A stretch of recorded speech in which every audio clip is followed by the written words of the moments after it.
ఎందుకు black day గా నిర్వహించాలా బక్రీద్ అని చెప్పేసి అంటున్నారు? అంటే హిందువులకి ఒక తల్లి లాంటి గోని బక్రీద్ పేరుతో వేలాది గోలని వేలాది నంది మహారాజులని బలిస్తున్నారు. బక్రీద్ అంటే ఏందన్న ఆ పండుగ పేర్లోనే ఉంది. బక్రీద్ అంటే బక్రీలను కోయాలి. ఏ ఖురాన్లో లేదు, ఏ చట్టంలో లేదు బక్రీద్ కి ఆవును కోయాలి, ఎద్దును కోయాలని.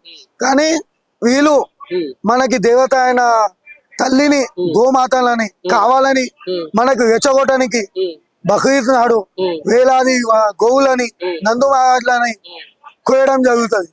హోల్ సిటీలో పోతే ప్రతి ముస్లిం ఇంటి బయట రక్తం.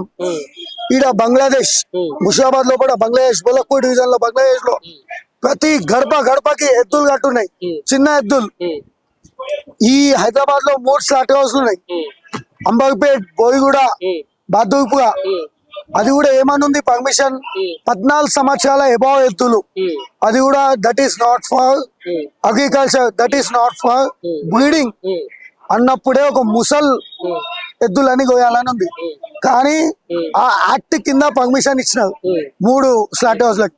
కానీ అలాంటి దినం సంవత్సరం ఎద్దులని, 2 సంవత్సరాల ఎద్దులని, గోమాతలని, షీ బఫోలస్ కి, దున్నపోతులకి డైలీ మినిమం 1500 నుంచి 2000 ఎద్దులు గోమాతలు కట్ అవుతున్నాయి. ఈ బక్రీద్ పేరుతోని కొన్ని లక్షల ఎద్దులు కట్ అవుతున్నాయి. మేము దీనికి అన్నిటికీ ఖండిస్తున్నాం. మొన్న కూడా రీసెంట్లీ బెట్టు కూడా కాన మేము 3 ఎద్దులను ఆపడం జరిగింది. కష్టపడి మేమే గోవాలికి వెళ్ళి ఫాలో చేసుకుంటా వాడు మాకు కట్లు కొట్టుకుంటూ వచ్చినా మేము ఆయనకి తగ్గట్టు మేము బండి బగాయించుకుంటా ఆపడం జరిగింది. ఆపితే చిల్కౌట్ ఆఫ్ బిఎస్ నుంచి ఎఫ్ఐఆర్ చేయించినాం. అది కుక్కడపల్లి క్యాటిల్ పైన పోయినాయి.